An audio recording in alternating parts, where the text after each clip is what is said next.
ছাত্ৰ-ছাত্ৰীসকল তোমালোকৰ class 10ৰ advance মেথৰ 8.1 এক্সাৰসাইজটো আমি কৰিম আজি প্লেন জ্যামিতি সমতলিক জ্যামিতি তাৰে 8.1 টো কৰা আগে তোমালোকৰ কিতাপত যিবিলাক থিওৰি আছে থিওৰিটা তোমালোকে জানিব লাগিব মই ডাইৰেক্ট এক্সাৰসাইজটো আৰম্ভ কৰিছো পিছত মই আকৌ নেক্সট কিতাপখন শেষ হোৱাৰ পিছত তোমাৰ থিওৰিবিলাক আকৌ আৰম্ভ কৰিম প্ৰথম অংকটো আছে তোমালোকৰ কোৱেশ্চন নম্বৰ 1 টোৱে আছে তোমালোকৰ কি আছে যে কৈছে যে দেখুৱা যে যিকোনো বহিবিন্দুৰ পৰা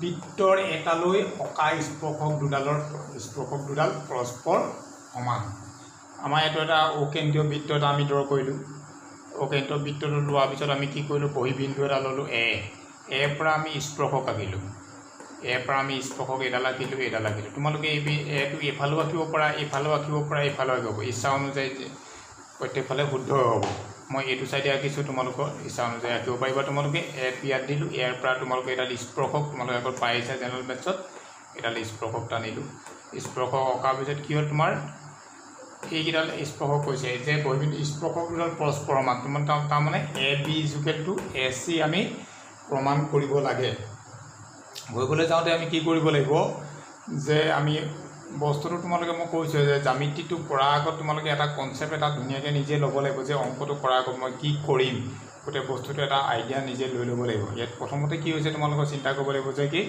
ইয়াত তোমালোকে এডাল আমি অংকন কৰিব লাগিব ইয়াৰ পৰা এডাল অংকন কৰিম অংকন কৰাৰ পিছত কি হ'ব আমি আগত থিওৰি জেনেৰেল মেথডটো পাই যে এই এংগলটো আমাৰ কিমান ডিগ্ৰী হয় আমাৰ 90 ডিগ্ৰী এটো 90 হোৱাৰ লগে এডাল আমাৰ কি হ'ব সমকোণী ত্ৰিভুজ হ'ব এইটো এটা সমকোণী ত্ৰিভুজ হ'ব দুইটা ত্ৰিভুজ যদি আমি সবাংগম দেখাব পাৰো তেতিয়ালে আমাৰ এডালৰ ইকুৱেল টু এডাল হৈ যাব আমি দেখাম এডালৰ ইকুৱেল টু এডাল হ'ব একে বৃত্ত ব্যাসাৰ্ধ এডাল সাধাৰণ বাহু আছে এডাল 90 ডিগ্ৰী আছে গতিকে আৰ এছ এ সুপত্যমতে ত্ৰিভুজ দুটা কি সবাংগম এতিয়া আমি অংকটো কৰিম চাবা তোমালোকে কৰিবলৈ যাওঁতে প্ৰথমতে কি কৰিম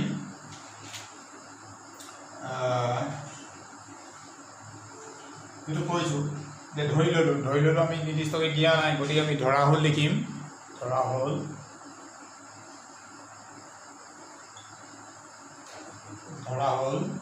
অকেন্দ্ৰীয় বৃত্তৰ কেন্দ্ৰটো আছে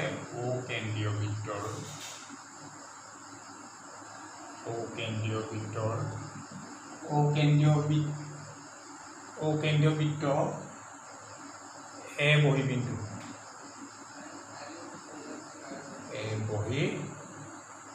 এটা বাহিৰত থকা বিন্দু এ বি আৰু এ চি আৰু কি এ চি বৃত্তটো লৈ টনা দুডাল স্পৰ্শক দুটা লৈছে এ বি আৰু এ চি দুডাল স্পৰ্শক আমি কি বুলি প্ৰমাণ কৰিব লাগে বেকআপটো সদায় চেঞ্জ কৰিব লাগে ইয়াত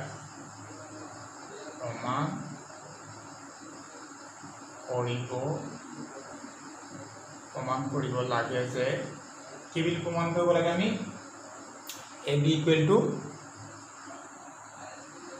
এ চি আমি এইটো প্ৰমাণ কৰিব লাগে গতিকে আমাৰ এটা অংকন প্ৰয়োজন হ'ব অংকনটো আমি লিখিব লাগিব এটা অংকন আছে অংকনটো কি হ'ব আমাৰ তোমালোকৰ অংকনটো কি হ'ব ও এ ও বি ও চি সংযোগ কৰা হ'ব ও এ ও বি আৰু ও চি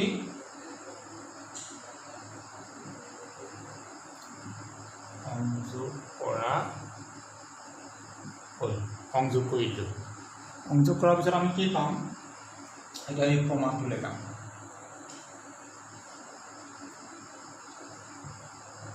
প্ৰমাণ কি হ'ব যেহেতু আমি এটা থিওৰি পাই আহিছো যে বৃত্তৰ যিকোনো বিন্দুৰ টনা স্পৰ্শ বিন্দুৰ মাজেৰে যোৱা সদায় ব্যাসাৰ্ধৰ কি হয় লম্ব এইটো তোমালোকে জেনেৰেল মেথছতো আছে তাত স্পৰ্শকৰ যিটো চেপ্টাৰ আছে তোমালোকৰ তাতো আছে গতিকে এইটো পাই আহিছা তোমালোকে লিখিব লাগিব এইটো কি যেহেতু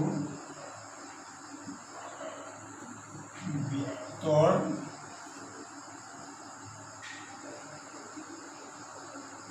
বৃত্তৰ যিকোনো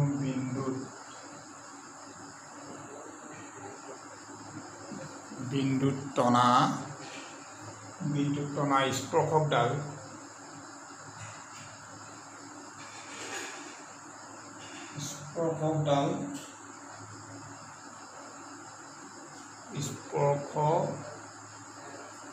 স্পৰ্শ বিন্দুৰ মাজেৰে যোৱা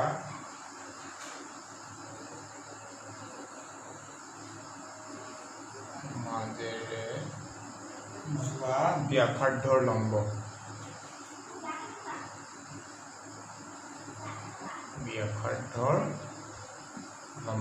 মানে এডাল লম্ব হয়। লম্ব হ'লে এইটো কিমান ডিগ্ৰী হ'ব তোমালোকৰ? এইটো 90 ডিগ্ৰী। এইটো কিমান হ'ব তোমালোকৰ? 90 ডিগ্ৰী।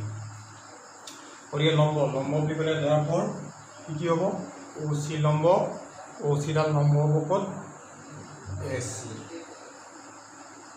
আৰু কি হ'ব তোমালোকৰ? OB লম্ব AB। তেতিয়াহ'লে লম্ব হৈ যালে এংগুলকেইটা 90 ডিগ্ৰী। তেতিয়াহ'লে আমি কি লিখিম? তেতিয়াহ'লে ABO সমান SCO ইকুৱেল টু 90 ডিগ্ৰী। আমি এইটো 1 বুলি লিখিলোঁ, আমাৰ অংক পিছত কৰিবলৈ সুবিধা হ'ব। গতিকে আমি এতিয়া কি কৰিম? এতিয়া আমি এই ত্ৰিভুজ দুটা ল'ম।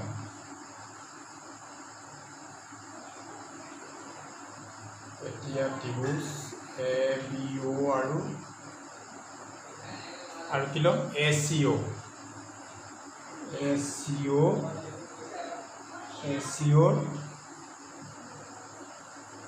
পৰা পাওঁ কি পাম? যে OB সমান OC, OB equal to OC।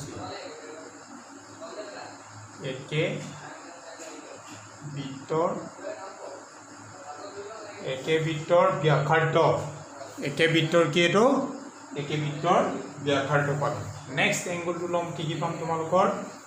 ABO equal to ACO। তাহলে এইটো আমি 90 লিখিব পাৰোঁ, বা এইটো আমি যেহেতু ইকুৱেশ্যন 1 দিছোঁ, 1ৰ পৰা এইটো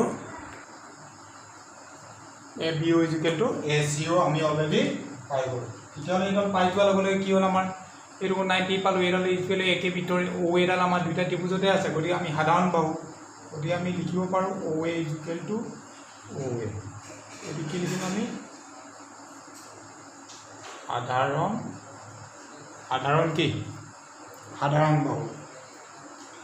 বাহু হৈ যোৱাৰ আমাৰ ত্ৰিভুজ দুটা কি হ'ব? ত্ৰিভুজ ABO সমান্তৰাল ত্ৰিভুজ ACO। কি পৰিলে? এটা 90 ডিগ্ৰী পৰিলে RHS। আমি এইটো পাই দিছোঁ RHS, ৰাইট এংগুল হাইপ'টেনাছ চাইড। আমি এইটো পাই গ'লোঁ। এই কণ্ডিশ্যনটোৰ মতে আমাৰ কিমান হ'ব? AB equal to AC। এইটো আমি লিখিব পাৰোঁ CPCT। এইটো আমি CPCT পাই আহিছোঁ। অলৰেডি আমাক প্ৰুভ কৰিবলৈ কৈছিলে যে AB ইকুৱেল টু আমাক কি কৈছিলে? আমাৰ AB equal to AC already prove কৰিবলৈ কৈছিলে। প্ৰুভ কৰি দিয়াৰ লগে লগে আমি কি হ'ল? গোটেই বস্তুটো পাই গ'লোঁ।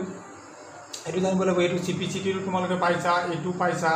খালি এটা বস্তুৱে চাব লাগিব, তোমালোকে এই কণ্ডিশ্যনটো ভালকৈ পাৰিব লাগিব। তাৰপিছত নেক্সট কি হ'ল? এইটো ওলাই যোৱাৰ লগে লগে আমি তলত লিখি দিম।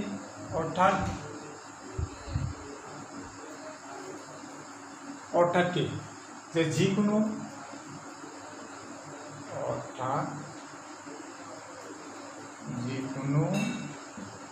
বহি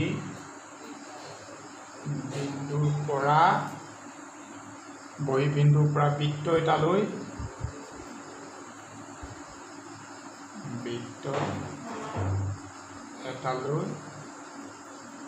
থকা স্পৰ্শক দুডাল পৰস্পৰ